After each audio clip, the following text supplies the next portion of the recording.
Hello, BookTube. This weekend rings in the month of April, but before we say goodbye to March, I wanted to look back on some of the books that I'd like to recommend to you. I know I made a March TBRBY, to be read by you, video at the beginning of the month, but I thought I'd look back on a few other books too, because I never tire of recommending books to you.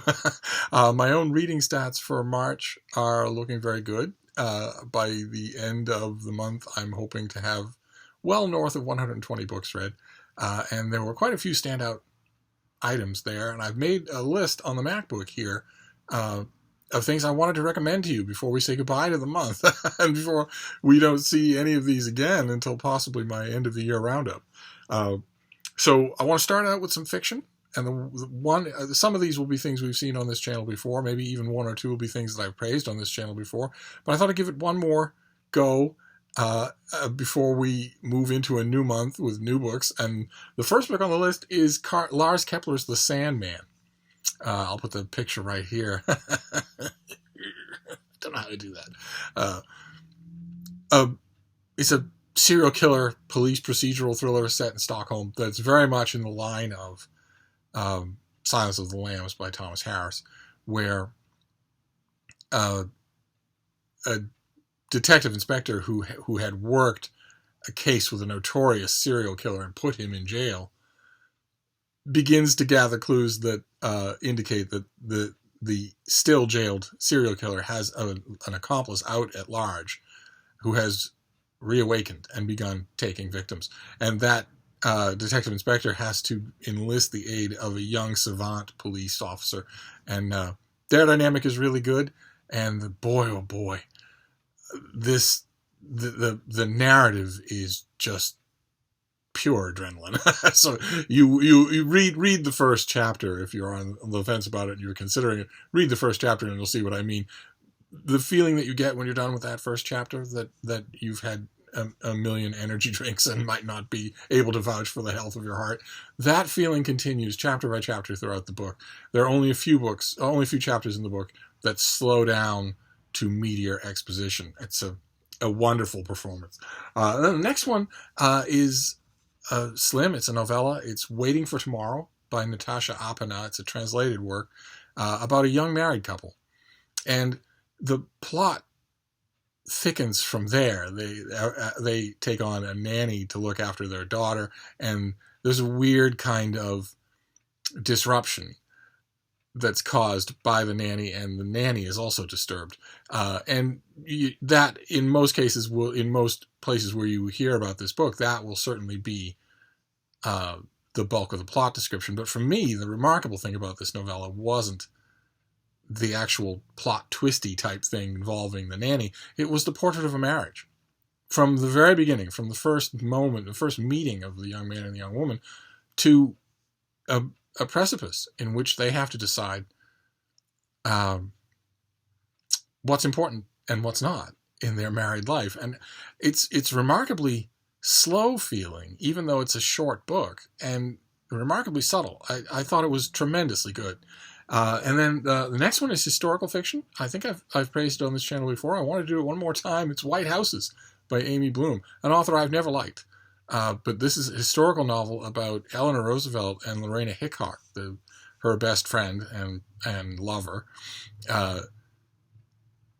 in the White House during Franklin Roosevelt's time in office. And their relationship is portrayed here in a way that, with a kind of economical beauty that only a novelist can do. I've read the great 3-volume Eleanor Roosevelt biography, and I loved it.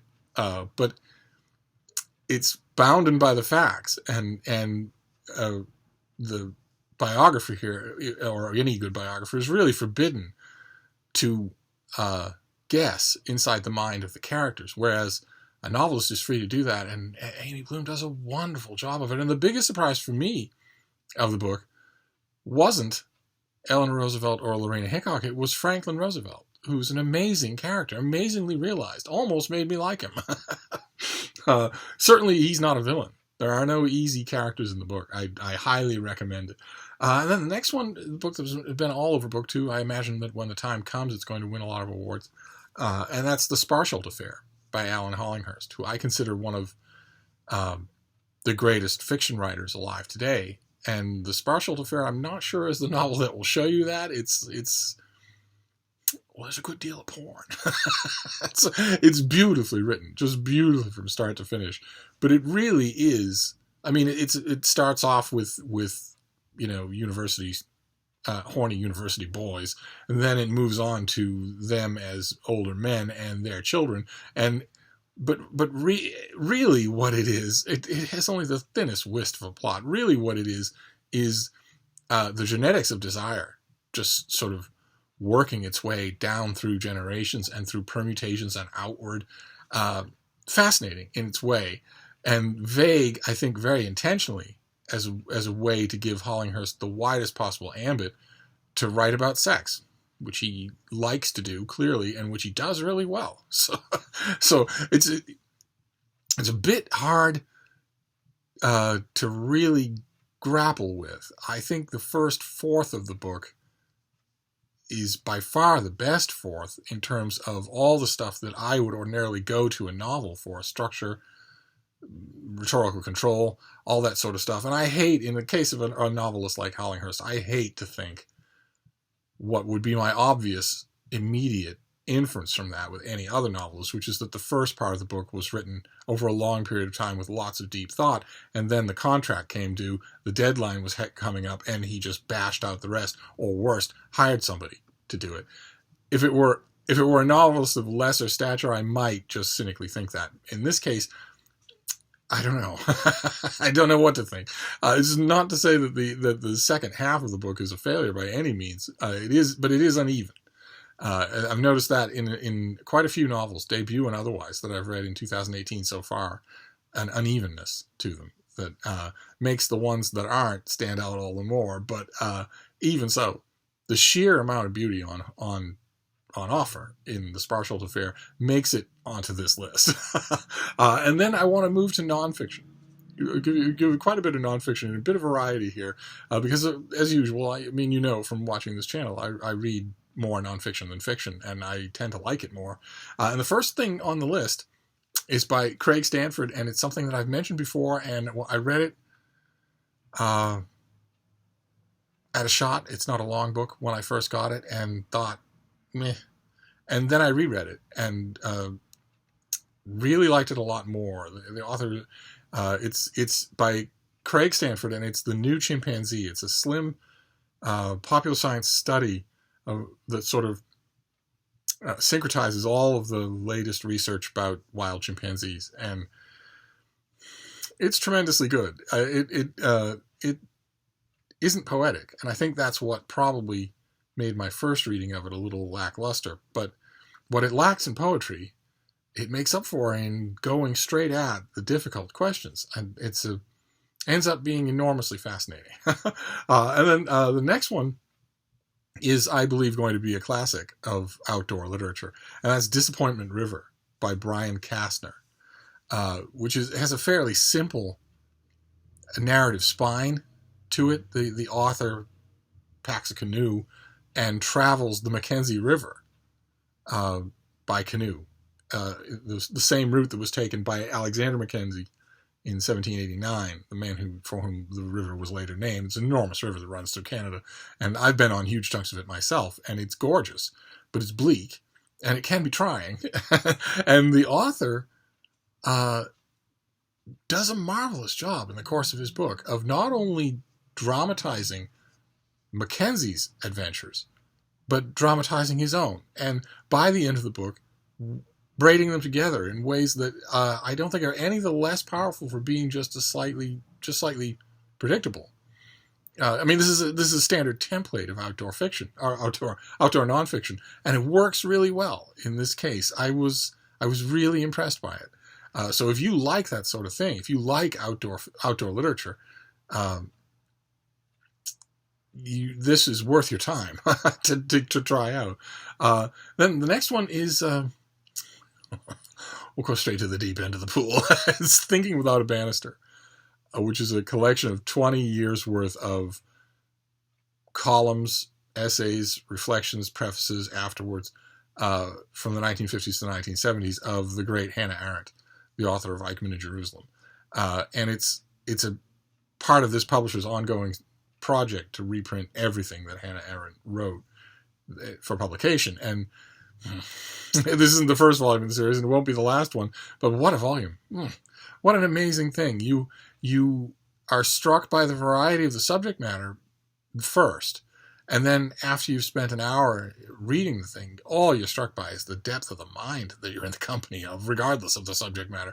So it's a tough recommend,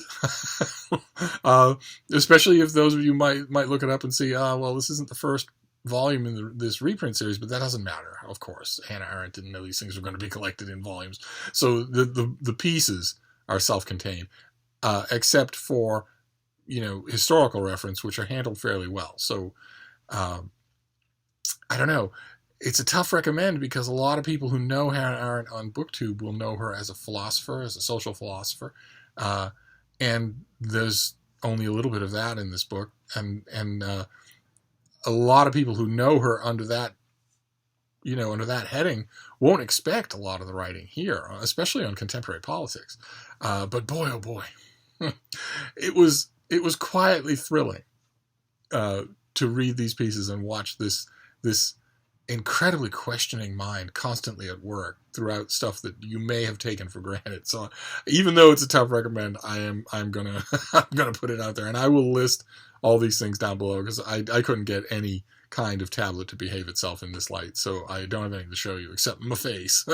And then we're gonna come down to these last three. These last three are wholehearted recommendations. I am singing them to the rooftops. I cannot believe that if you buy them, you will be disappointed. And despite what they might sound like from the descriptions we're going to give you, they're not specialized.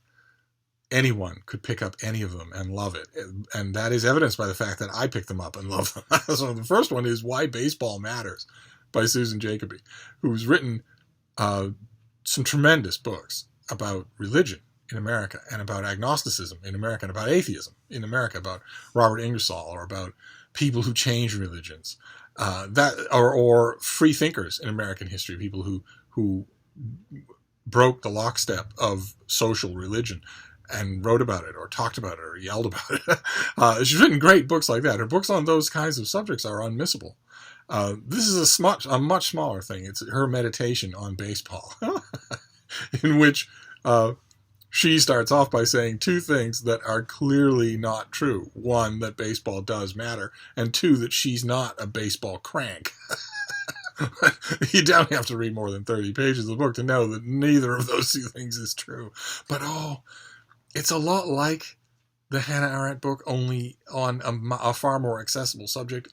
What it boils down to is the thrill of watching this brain at work, where I realized when I was reading her on baseball, that I will literally read her on anything because she's that good. So I am not a baseball fan.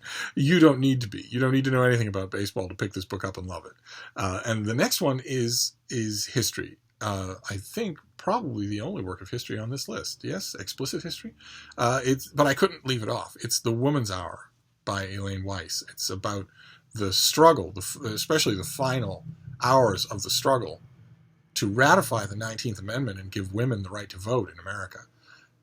And I've read books on the subject of the suffrage movement and all, and I thought that I knew all the details, and I also thought I knew how much drama there was, how much and no more. And I was wrong. The Woman's Hour is just a masterpiece, just an amazingly good book, and incredibly important for lots of obvious reasons.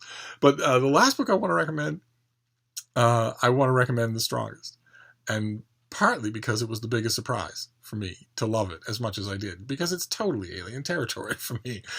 It's by Alanna Okun, and it's called The Curse of the Boyfriend Sweater. And it's about knitting. It's about knitting. It's a collection of lightly interconnected pieces about knitting, socks, sweaters, what it means, how it feels, how you do it. And I got a copy, and I thought, well, okay, I try to make it a kind of rule to read everything I'm sent, or at least to start reading everything I'm sent, give everything a fair try. But when I first saw it, I thought, well, okay, that's the rule, and you'll do it, but this is not going to go anywhere. And I loved it. I couldn't put it down. What an amazingly thoughtful, heartfelt book. Not just about knitting. Of course, it's not just about knitting. It's about making something. And more than about making something, it's about the little island of reassurance that knitters create around themselves while they're working on one particular thing, whose parameters they envision in their mind and make real with steady, practiced, well-learned patterns of motion. It's difficult to describe, of course, because I don't know anything about knitting, and I still don't, even after having read the book. But I maintain that the knitting is a convenience for the author. She clearly loves it, and if you love knitting, you absolutely have to have this book. But I still maintain that the knitting is a convenience, and that the real meditations here are on anchoring yourself in acts of love, in acts of charity, in acts of making. And it just electrified me. I just loved it. So that's it. I'm going to wrap it up there with that's just 10 books looking back at the month of March. Those 10 came out in March. There were lots of others that were really good or mediocre or outright infuriating. But those 10 I would recommend to you if we were walking around a bookstore together in person. I wanted to do that before March was over. So I'll wrap this up for now, and I will try to remember to leave the list of everything I'm talking about down below. And if I don't, you can gently remind me. Thank you, BookTube.